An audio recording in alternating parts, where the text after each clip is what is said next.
Welcome to the Wheeler Center's live stream chat with Arnold Zable. My name is Sammy Shah, and I'll be your host today as we all sit in our living rooms, on our couches across Melbourne, perhaps across the world. Who knows where you're tuning in from?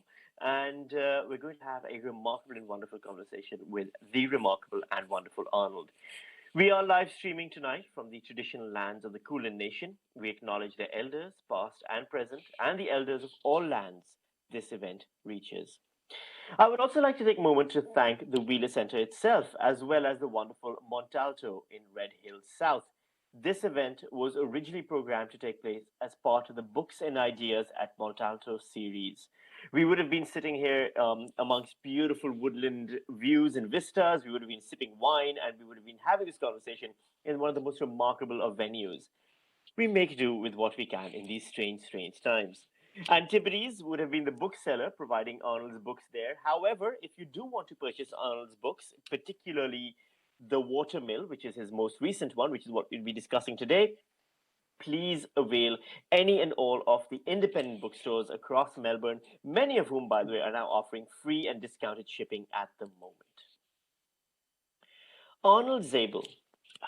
All right, this is tough because there's so many ways of describing Arnold Zable. He is a writer, he's a traveler, he is many, many things, but he is more than anything else, I think he is a storyteller. Arnold tells stories about life, Arnold tells stories about other people, Arnold tells the stories about Melbourne, about the other countries, and he tells them with such beauty, care, and consideration that they become our stories as well.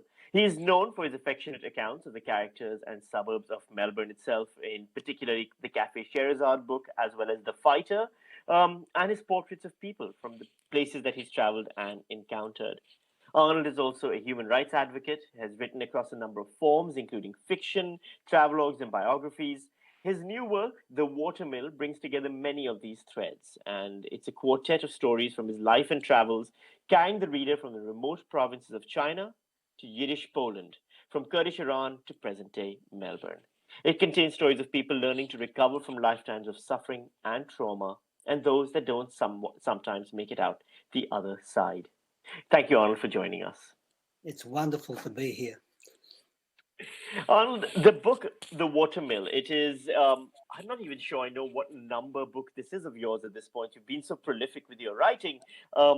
It's, I have read fairly, at this point, I think I can say everything that you've written in print. It's shot up to my top two of yours, the other one being The Fighter. But it's an interesting book because it's a collection of stories of other people's lives.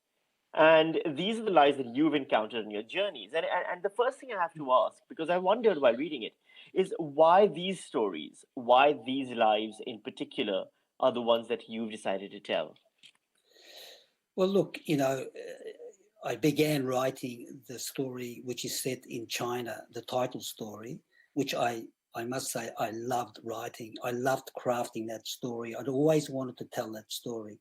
So I started writing about my stay in China back in 1984-85, a very special time when China was coming out of a terrible trauma of the Cultural Revolution. And every book that I've written, every story I've written is actually an exploration. I start off and it begins to happen.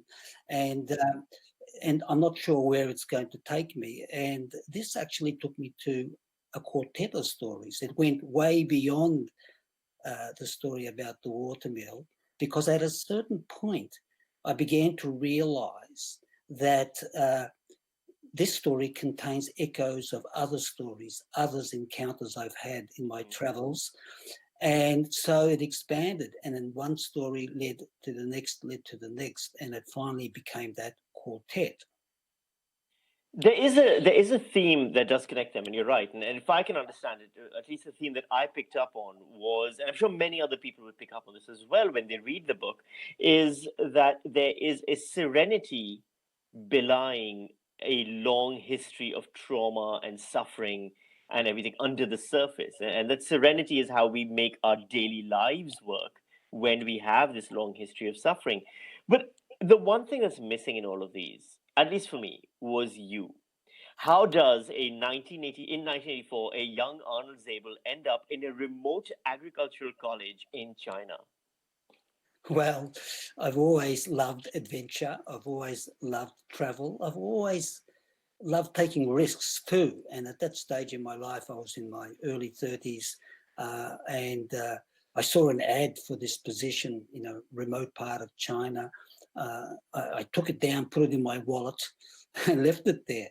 And a few months later, I was going through my wallet, and there it was, and there was about a week left before the deadline. So I sent it off, and lo and behold, I get an invitation to come and work in this agricultural college, and well, I took the chance, and I'll always remember on the journey over there. Back in 84, 85, China wasn't on the radar the way it is now. It was still coming out of its isolation, and I remember that kind of romantic notion. I'm going to the Forbidden City, because my first port of call was Beijing. I'm going to the Forbidden City.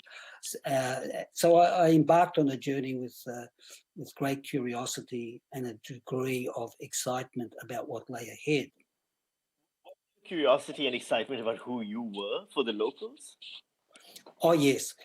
Because I was in a remote province, it was a 2.5-day journey by train from Beijing to get to the southwest, to Guizhou, which is lesser known than the other southwestern provinces like Sichuan to the north and Yunnan to the south. And it really was a remote province. And I was the first Westerner to work in this particular college for I think 20 years before China went into a kind of isolation.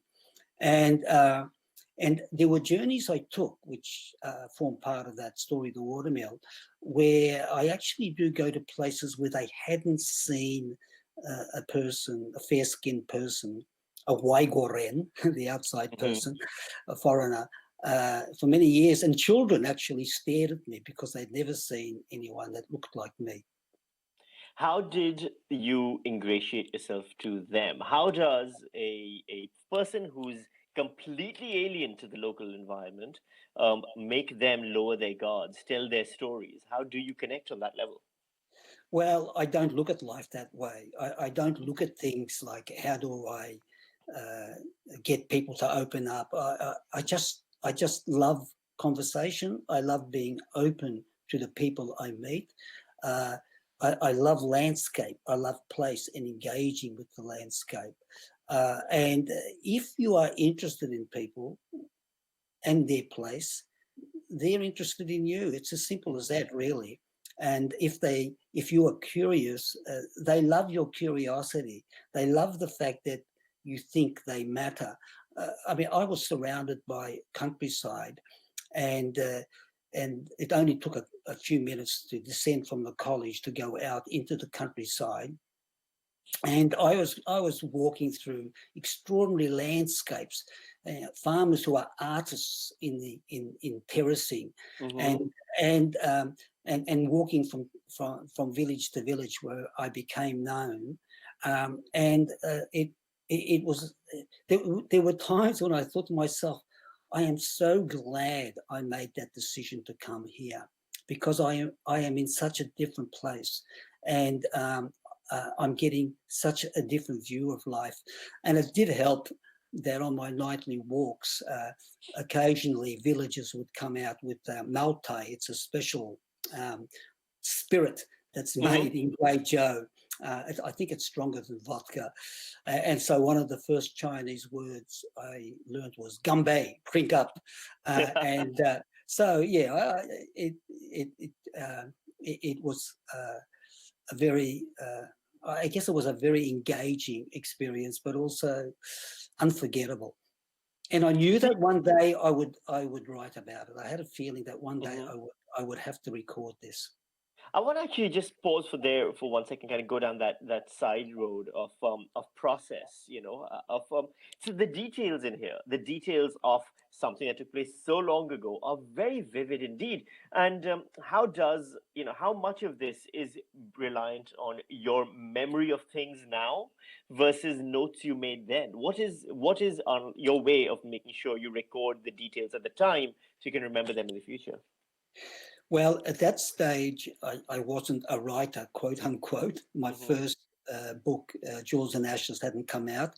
That was a few years later, but I was already a journal keeper. I loved responding with the written word, um, and uh, and I also have a sense when I'm in a place like that it's important to record what's happening to me, and that's the other adventure.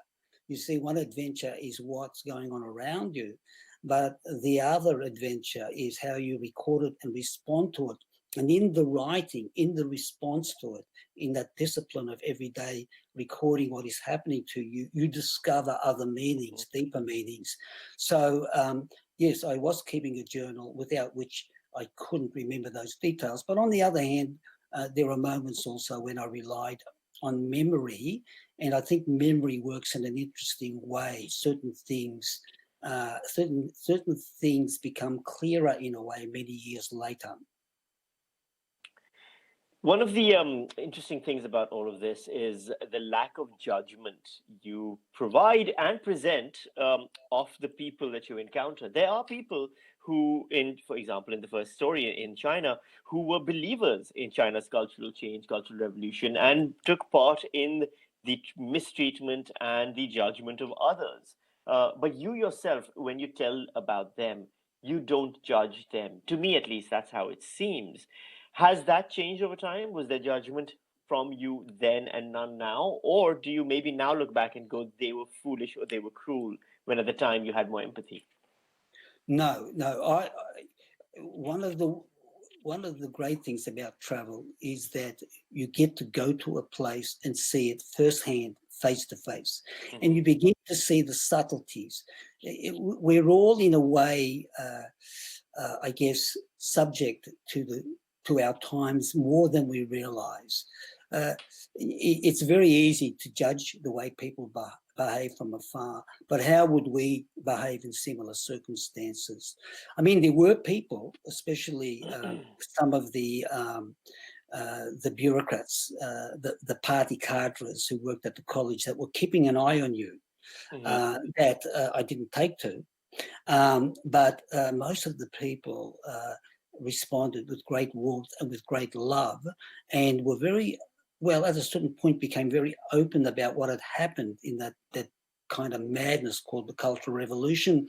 And as one of them said to me, his father had actually ended up becoming imprisoned, and he said to me, "My father was a good man, but then he stepped in that quicksand and began sinking, began being caught up in that accusation and counter accusation."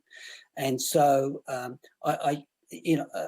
wasn't there to judge. I was there to hear the story and to understand the historical context in which it had taken place. The owner of the aforementioned Watermill, the person who ran the mill, is someone who, at the start of the book, asks you for a couplet as a gift, as a way of you saying thank you to him for the company he's provided and for the space he's given you. Writing that couplet seems like it was quite a painful and torturous and challenging journey for you. What did you come up with in the end? Look, it's interesting. Every evening when I went on this walk, I would eventually end up at a bridge, and in the middle of the bridge was a watermill, and I Hmm. would I would go there and sit with the miller. Now the miller didn't speak any English. I spoke very little Chinese, and basically we sat in silence, and you'd hear the thum thum thum, as the Right. water wheel went round and round and round, and occasionally peasants would come down from the countryside with their grain to be ground. And and it was so much serenity in that moment. We just enjoyed each other's company, and he would make me a cup of tea on his pot-bellied stove, or the coal stove he had. And so, look, a couple of weeks before I was due to leave, I took one of my students. My students were agricultural scientists and language teachers, aged from about 18 to 70. And I took one of them with me, and I said, I want to thank the miller for all the times I've spent here, and I'm going in a few weeks' time. And he said, tell the Waigoren, tell the foreigner, that I want him to write a couplet that sums up all the conversations we've had. This miller, there was something more to this miller than his silences. And so I thought, now a couplet is a wonderful classical form in China. You see the hitting above the door, and you see the two lines, one goes vertically on one side and one goes vertically on the other. And the traditional form, there are 3, 5, 7 tones sometimes that match each other. The two lines have conversations. The heading has a certain meaning. And I mean, I could have written a book, I thought, about my experience here, but now I have to do it. Which you did eventually, yes. Yes, in 2 lines. The heading was the easiest part, Huashi Watermill. And finally, it came down to this. I come from a distant place to Huashi Watermill. Here I feel at peace. My mind becomes still. Now, the interesting thing is I had this debate. I mean, every word counted. I had a debate within myself. What should I say? My heart becomes still, or my mind becomes still?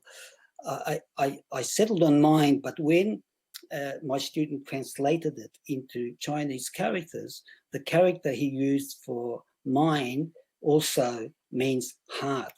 And those are those wonderful little moments when you cross a kind of cultural gap and discover something extraordinary about language, both how the limits of translation, but also the beauty of seeking translation. From China, we go to Cambodia, where it's a very interesting thing. The essay you've written on your experience in Cambodia and the life of people that you met there. Yes, there is a great deal of grief there. Yes, there is, of course, a great deal of suffering and tragedy, or perhaps on a scale almost never seen in the rest of the world. But at the same time, and I've read a lot of stories about Cambodia and a lot of stories from Cambodia. So one of the things I found unique about your experience there was a crackle of creative energy that you seem to have picked up from the people in a period there where they still hadn't fully recovered from Pol Pot's regime at all. It seemed as if there was a drive to make things, to create things, to tell stories, and that caught me by surprise. Well, that's a wonderful observation, Sammy. That energy I encountered, that creative energy, was a surprise. I mean, it's not easy politically in Cambodia at the moment, and it hasn't been for many, many years. But I need to say that I went there once again with a certain purpose. And I was running workshops on behalf of Melbourne Pen with Cambodian writers. So I went in 2013, 14 and 15 and ran workshops in 3 different cities. And I think that also gave me a certain perspective. I was with people who enjoyed having their own creative responses to the world around them, and who also were very engaged. So that was one side of that energy that I encountered, but the other side of it was that paradox that people often experience when they go to countries like Cambodia, where somehow, despite it all, or perhaps in spite of it all, there's a kind of energy and a kind of life force, and also, once again, a kind of beauty in the landscape that really grabbed me. And look, there is also something shocking Mhm. There are shocking disparities in wealth. You see mansions and five-star hotels in Phnom Penh almost alongside shanty towns. There are people being dispossessed. There are forests being cut down. But at the same time, there are those that are confronting that, and there is also that youthful energy. And that youthful energy is interesting because Cambodia is a country which suffered a genocide, and almost an entire generation of intellectuals, writers, songwriters, artists were wiped out. And so, in a way, that gap is there, and you sense this. And the young have to come in and fill that gap in a way. I have to say here, of course, that whenever you talk about a place like Cambodia, you're switching all the time from that optimistic view to that recognition that things are also not right. And the one thing I would say about that genocide that makes it very specific and perhaps different to many other genocides, that's the time of Pol Pot in the killing fields, is that it was an auto-genocide. It wasn't an enemy out there from another race or another group. The people in a way had turned on each other. It was kind of fratricidal. So those ghosts were still around too, I need to say. The ghosts of that time, and how to reconcile with them was an issue. One of the things you mentioned right now was how the landscape was beautiful and the landscape was inspiring in some ways, but the landscape also told stories in ways that were unique as well. You met a group of young men who were angry with the destruction of their forest, and it wasn't just for the reasons we would assume. Can you tell us a bit about that?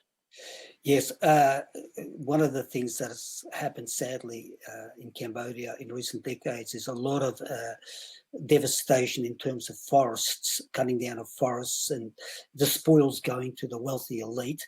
And so there is a character Y who's a kind of composite character. I don't name people for obvious reasons. And Y is a composite between two students, two writers, young writers that I had in my workshops. And he lived in a remote village in the forest, and the forest was sacred to his people. And then the bulldozers came and the forests were cut down. And where there were once forests, there are now ghosts, he told me. And the forest not only provided livelihood, but the forest was companionship. It was the sounds of the forest. Their love of the forest was profound. It was both a place which gave sustenance, but also a kind of sacred space. So yes, not only did it create anger, but also it meant that he, like many other young people, had to leave and make their way to the big cities. And Y is a composite of someone who attended my Phnom Penh and Battambang workshops. One of the things, and I'm worried that by phrasing this question inelegantly, I might sound as if I'm belittling the suffering of the Cambodians, or I am not properly paying homage to the arts. But bear with me here. So these days, with coronavirus and the quarantine and the isolation, the arts community in particular has been very, very badly hit in terms of income, in terms of earnings. And its recovery hasn't really been prioritized by the government. And you see similar things in governments across the world right now, where, writers, comedians, artists, illustrators, painters, everyone, poets, playwrights, they're not seen as essentials. Yet, when Cambodia came out of the killing fields, an entire generation of intelligentsia had been destroyed, artists had been destroyed, writers had been destroyed, critical thinking had been destroyed. And one of the first things, it seems to me, that people started to try to endeavor to recreate was art. Why is that? Why is there that importance and value that we sometimes forget when it comes down to things like money crunching? Well, look, art is how we make sense of things. The word expression actually has the prefix ex, which means out. when you go to the Greek island of Ithaca, where my wife's family comes from, and I love going to this island, you don't say cheers, you say exo, tavasana, outside with my problems, which is a wonderful way to toast people. And so expression means getting it out. And I think all artists across the board, whether they're musicians or they're songwriters or they're writers or theatre workers, performers, I think they cotton on to the fact that first you get it out, and in getting it out, you begin to work it out. And certainly that's something I discovered at a young age when I was at home and there was a lot of tension in the house.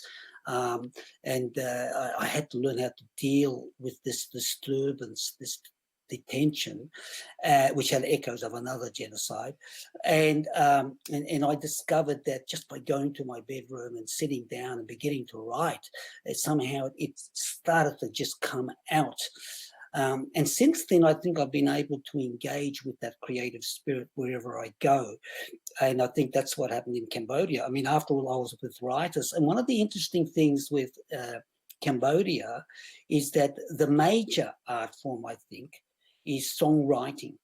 The love of music is profound, and there are many prolific songwriters, and that's often the medium, I think, through which they communicate best and in the most subtle way. That same drive to create art and keep it alive, in this case in the form of theatre, as a theatre troupe rose out of the horror of the Bergen-Belsen concentration camp. It's the third essay in the Watermill. Can you tell us a bit about who it was that needed to create theatre from the Holocaust and how they did it? Well, I should say here that going back to the last question, that art, theatre, performance, songwriting is also a form of resistance in dark times, and there are countless examples of this. So, in the third story, which is called "The Republic of the Stateless," this is a story which, once again, I always knew I had to write. There is a saying, I think it was Ali Wiesel who said this, he said, there are stories that are meant to be told, and not to tell them is to betray them. And I felt this about all the stories I've written in this book. They've come my way. I'm the medium through which the stories are told. And this particular story is very intimate and close to me because the woman at the center of the story, Sonia Lizaron, was a dear friend of mine. She became my son's surrogate grandmother, and she was a very modest, unassuming woman. But I discovered, I knew her for the last 35 years or so of her life when she settled in Melbourne finally. And she was very, very modest. But at a certain point, I began to realize that she had been a co-founder with Sammy Feder, the remarkable theatre director, Sammy Feder, who became her first husband, of a theatre in the Bergen-Belsen displaced persons camp. After it was liberated, the concentration camp, that horrible, horrible camp, became a DP camp.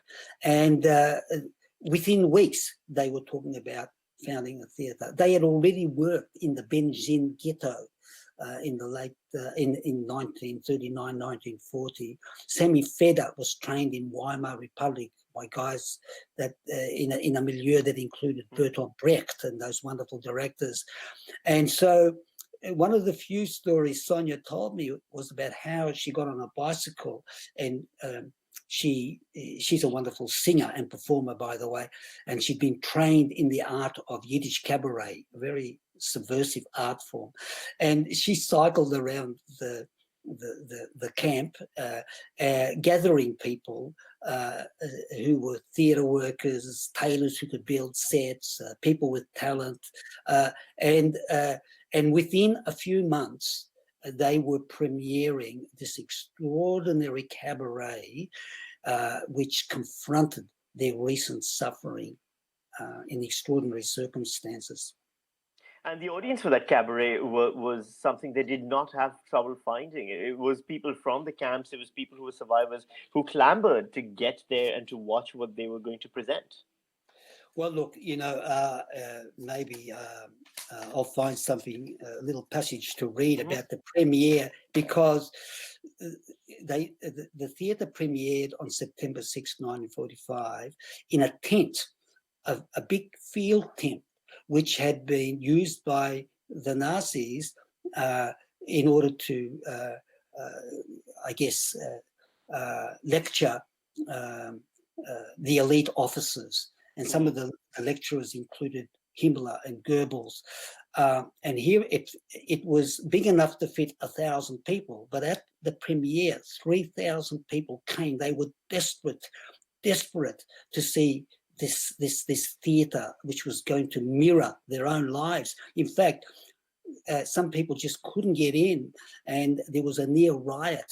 And the British authorities had to bring in tanks in order to quieten the disturbance. And I'll just read you a little passage about that extraordinary night when the tent theatre premiered. Right, the response of the audience was immediate and visceral. Many wept throughout the production. Some screamed and shouted. Others became hysterical. The performers and the audience were barely distinguishable. They formed a single entity in their expression of loss and grief, offering it up as if in sacrifice to the gods of theatre. The space was reminiscent of the amphitheatres of ancient Greece, returning drama to its origins as a ritual of communal release and exorcism. That exorcism, that ability of theatre to provide that, and this particular theatre to provide that is something so unique and so valuable that we sometimes forget when it comes to the arts. I mean, you've written plays in which refugees got to tell their own stories, and you worked with so many refugees. For example, we will talk about Beruz in a bit as well. I'm sure there are many people who have questions about him and his work. Does telling the story of your own personal suffering help people connect to their own suffering as well, or does your suffering co-opt someone else's? No. Well, it depends on the situation, and every situation is unique. You have to enter this arena with respect, with compassion, and with great care. But the drive is to bear witness to these remarkable things that and the ways in which people do resist, and in this case, in the form of performance and theatre, and I guess that when it comes to, say, let's take the cassette theatre, the concentration. They call themselves the concentration camp theatre. Cassette means concentration camp, and it was called that because Sammy Feder had actually performed theatre in hell, in the camps, late at night, when they just cleared a space and they performed the songs of the past, sketches that were subversive but presented in a subtle way that they could get away with it. Mm-hmm. And so, but when they formed the theatre in Bergen Belsen DP camp, on that night of the premiere and many subsequent performances, they actually reenacted the suffering that they'd undergone. They confronted the reality. They enacted the beginnings of the conflict, the way in which it evolved. They used to stand on stage in striped prison guard. They said, "Here is who we are." Look, I will read you another short passage, because it illustrates so beautifully. Yes, here it is. Okay, I think this speaks for itself. Just 2 paragraphs here. There is a photo of 22 members of the troupe dressed in striped prison clothes. They are gathered in front of a stage set headed Ein Laus, dein Tod, one louse, your death, replicating the backdrop for Feder's performance in the Bunzlau labor camp. The shadows of those in the back row fall on a white backdrop. Sammy and Sonia can be made out seated side by side in the center row, but no one occupies pride of place. The performers lean on each other. They look directly at the viewer. Their expressions are earnest and confronting, ghostly almost. The trauma is writ on their faces, as too is a collective strength and a sense of defiance. We are here, they seem to say. Take us or leave us. We are not afraid to be seen as we are. One day we may go our separate ways. We may voyage to distant lands and build new lives. But in this moment in time, we are here and we are as one. We bear witness to ourselves and we bear witness to each other. And in our being and our presence, we bear witness to our audience of survivors. When they see us on stage, they see themselves. I think that's it. And at its best, theatre and performance and that private space when you encounter a book is a kind of mirror that reflects your own self back at you in all kinds of ways. One of the stories in this that wrecked me the most, and maybe it's because it was my own worst fears realized, was that of Faris, the Iraqi Kurd who lost his wife and daughter in the Sea of X disaster. 353 people drowned when it sank. He was one of the few survivors. And night after night, he sings the same lullaby that he used to sing to his daughter. There's a question here we have from Claudia, who sent it in on Twitter. And I feel it's so perfect for this story of Faris's. What impact does displacement have on an individual's memory? Well, look, it has different impacts on different people. My father dealt with the past very different to my mother. They both lost their families to genocide. But my father, he used to say, I get up in the morning, if I've had a bad dream, I chuck it in the rubbish bin and I get on with life. But my mother was trapped in the past. She felt a sense of betrayal, that life had betrayed her. She could never forgive herself for having survived. It drove her at times into psychic rages. This beautiful woman who had herself been a singer and a performer, now just having to sing her Yiddish songs around the house as she desperately tried to bring her three sons up, and yet it always came back, and that sense of betrayal. A part of that is in Faris also. With Faris, he's a beautiful man, by the way, an extraordinary man, but he still questions what. There were 3 boats that night. Many survivors say that. Why didn't they rescue us? Why did they leave us? Why did they abandon us? My brother, why did they abandon us? But there's something else that needs to be said about this story about Faris. Primo Levi has a wonderful expression. He calls that about storytelling. He says that sometimes a story contains an eloquent episode. An eloquent episode is a kind of way of getting to the heart of the issue. And that story of Zara's lullaby, I knew Faris from within months of him arriving in Australia in 2002, and the disaster took place in October 19, 2001. And but it wasn't until the 10th anniversary of that sinking that I was in his apartment, and he's remarried. He lost his wife and his child to the ocean, Layla and Zara. That it was Majida, this beautiful woman he's married, who comes from a similar background, a Faili Kurd from by way of Iran to Iraq, and then escaping Saddam Hussein. So they shared a similar story. And she said, he sings this lullaby to his daughter in his sleep in Arabic. every night. And of course, at that moment, kind of a chill went through my body. Now, I initially wrote a version of that story for the Age, and I rang up Faris before it was to be published, and I said, I read it to him on the phone. A story like this, you need permission, and his answer was very telling. He said, "Yes, I want you to tell this story on one condition."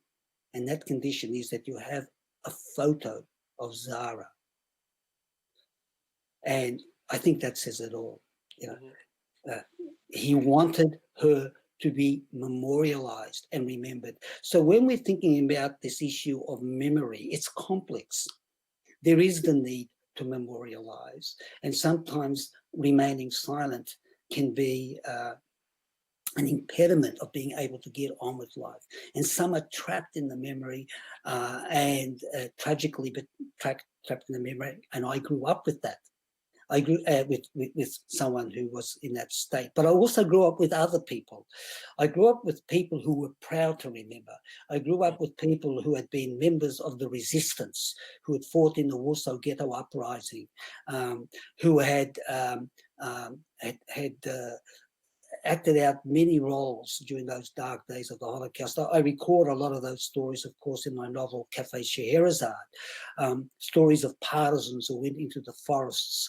And so, yes, look, it's multifaceted, the issue of memory, and it's been an absolute privilege to be a person who's been a medium for those sorts of stories to come to light. And I found almost unfailingly that a sense, if you do it with compassion and respect, that people have a sense of gratitude that their stories are being heard and commemorated.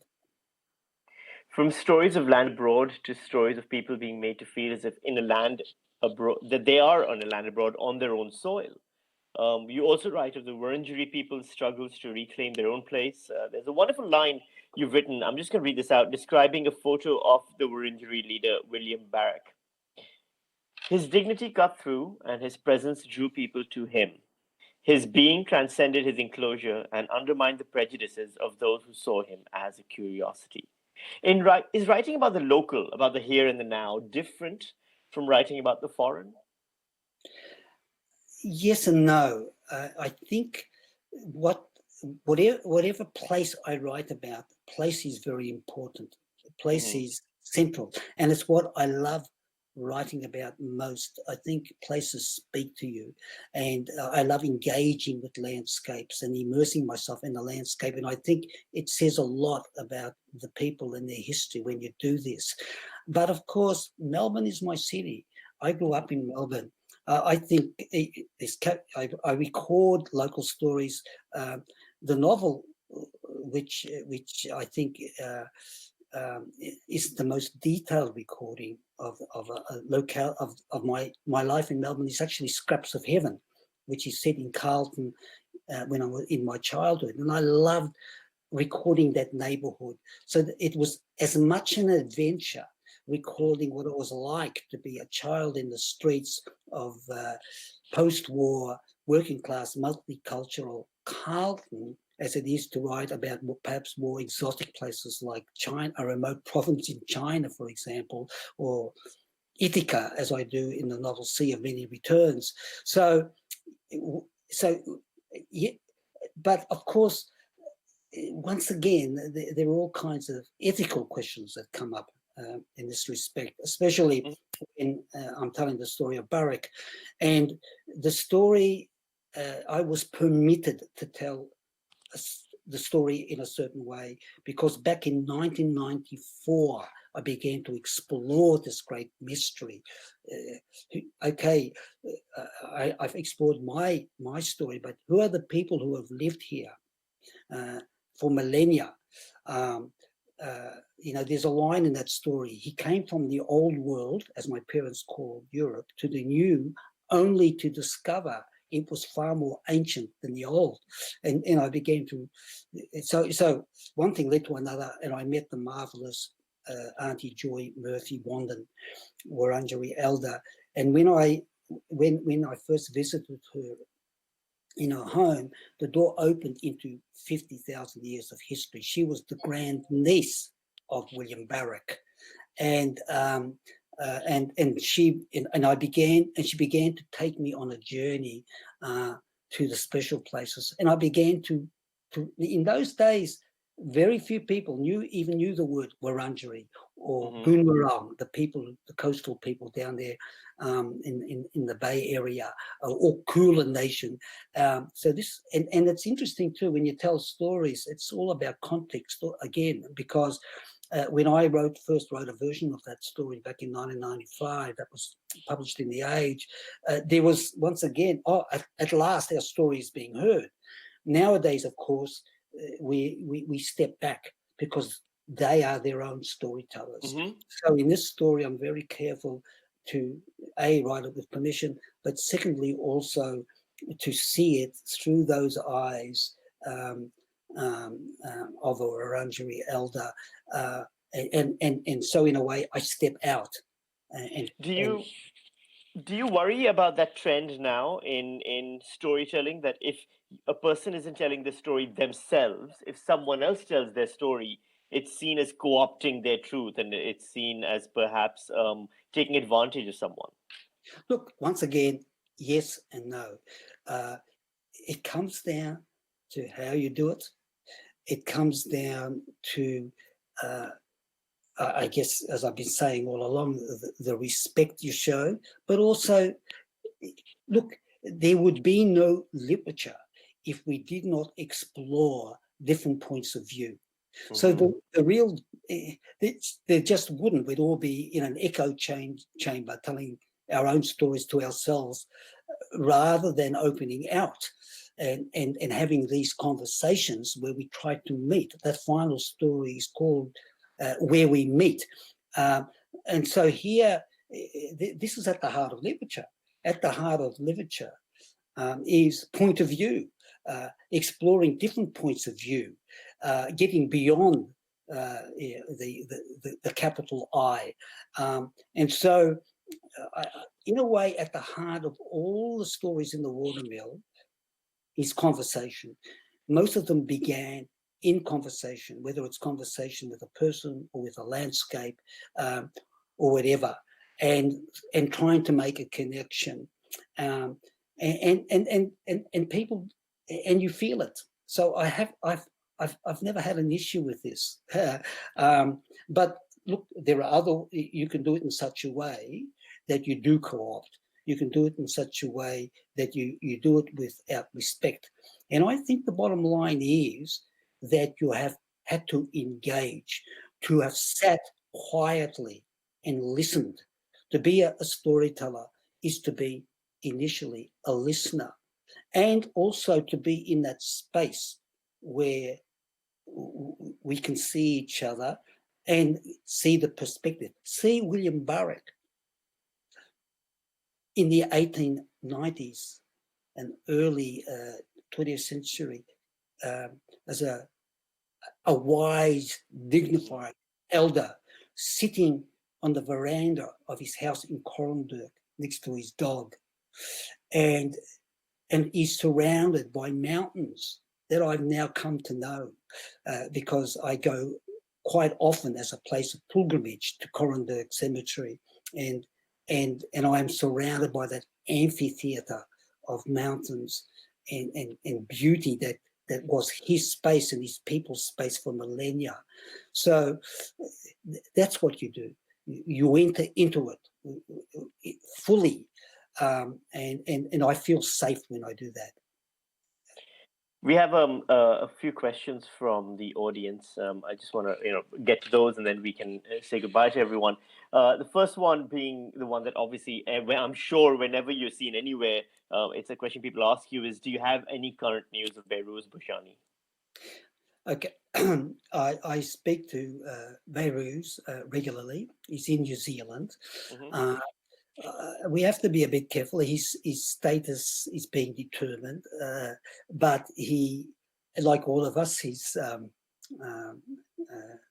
basically staying at home.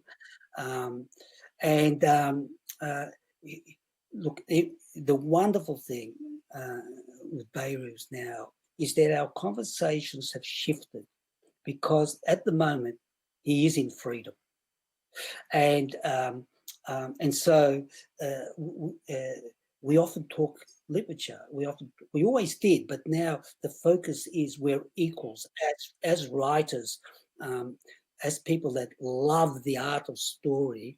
We're having these conversations about his next novel that he's beginning to explore.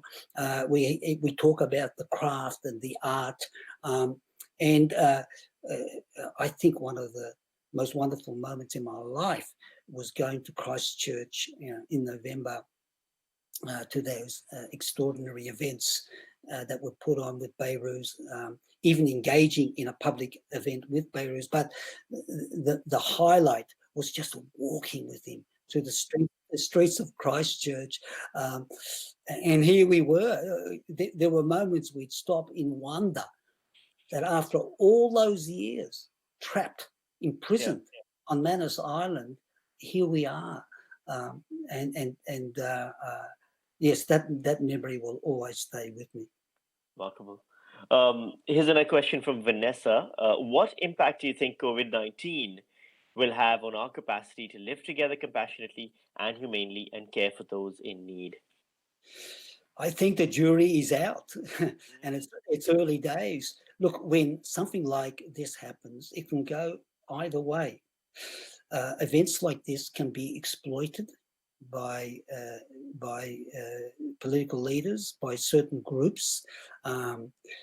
All kinds of conspiracy theories can be used politically, and also the blame game begins, and and also on that negative side, you've got to be very careful about this. What you say about COVID-19, because many people are suffering. Many people are worse off than me. Many people are finding it difficult to put food on the table. Yes, that's one side of it, and we can't gild the lily here. It's a very challenging time. On the other hand, of course, it's quite interesting to see how the neoliberal model, in a way, has collapsed, and people from all across the political spectrum are seeing that in such times, you have to be compassionate. You have to support your people, and health and welfare comes first. And I think in that way, we've learned a lesson, say, from the days of the Great Depression, when the stimulus package, the new packages, the New Deal, as it was called in America, didn't come until several years into the crisis. And so people were suffering greatly for a number of years. So look, it's a mixed question. And for a writer, of course, it's a time to bear witness in a different way, to be alert to all these currents that are moving around all the time. Like yourself, who likes to write in public spaces, in cafes, outdoors, how has this been? Well, it's been a challenge. Look, on the one hand, writing is a solitary pursuit. Mm-hmm. And so to be able to sit and write, yes, that's always been a part of me. But I also like contact with humanity. So quite often I have written in cafes, but there is another thing which I do now, which I've always done, and is walk. I love walking, and I love the solitude of walking. Mm-hmm. And fortunately, where I live, there are wonderful parklands, and there's the river. And I actually began a kind of regular post on Facebook. It began with the caption, what we do as the plague approaches, and then it became what we do as the plague descends, and now it's what we do in the time of the plague. And I write about my solitary walks, how certain things give me comfort, but I also write about the men at the mantra hotel in Bell Street, who were on Manus Island all those years and now are imprisoned again and living in distress and fear, and some are petrified. So once again, you try to see the full picture, and yes, you try to see across the spectrum. And seeing that full picture, we get a long way there with The Watermill. It's Arnold's new book. It's available in all independent bookstores across the country, many of which, by the way, are struggling right now because of this coronavirus lockdown, but are also offering free or discounted delivery. So please do take advantage of that. I think before we wrap things up now, Arnold, is there anything you'd like to send us out with? Any perhaps a portion of the book, something you'd like to read to us as a way of a lullaby or a good night reading? Look, thank you for the opportunity. There's there's one little passage. Look, one thing you said in the beginning, which I was very, very taken by and pleased by. You talk about the sense of serenity that lies at the heart of a lot of these stories. I mean, this was kind of very important to me, this sense of serenity. It's extraordinary how I met so many people who, despite what had happened to them, had a kind of sense of surrender to their lives and acceptance. This is something that we need now too. This is the impulse we have to try and reach. We have to accept, and we have to adjust and adapt. In a way, we're facing what people have always faced in times of crisis. But perhaps the little passage that I'll read at this point would be perhaps something a little bit more. Well, look, let's just read from this passage here that comes towards the end of the book. It's at Corranderk Station. A station wagon pulls up to the bitumen space in front of the cemetery. A young man steps out, unlatches the gate, and makes his way to the cairn. He pauses in front of the plaque and searches. His eyes linger on one name. He runs a finger over it. He steps back and stands for a long while, head bowed, then makes his way to the fence. He sits, legs folded, and looks out over the valley. And I know without having to ask. He has located the name of an ancestor, and I know he's feeling something of what I felt in 1986 in cemeteries on the outskirts of the towns whose names I first heard sung in that distant kitchen: Bryansk, Bialystok, Grodik, Orly, Bielsk, seeking family names among untended gravestones dispersed over fields, hidden in woodlands, sinking into abandoned plots obscured by wild grasses, and of what I felt in Treblinka, where I lit a candle at the stone-marked Bialystok and retreated to a forest of conifers to sit on a floor of raw dirt and pine needles. We sit within the same half acre. We sit as the evening closes in. We sit as the mists begin descending and as the mountains fade to black skylines enfolding rolling farmlands. A flock of migrating birds wings overhead in V formation. A chorus of frogs rises from the dam. The shrill cry of cicadas rings out in the valley. We sit as the land gives way to nightfall. Here is where we meet.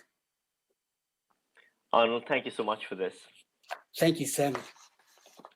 And thank you to the Wheeler Center and as well for organizing this as always, and to Montalto in Red Hill South, who this would have been a part of their Books and Ideas at Montalto series, and I suppose we're still trying to capture some of that magic in our living rooms. And thank you to everyone who tuned in and saw us do so. I'm Sammy Shah.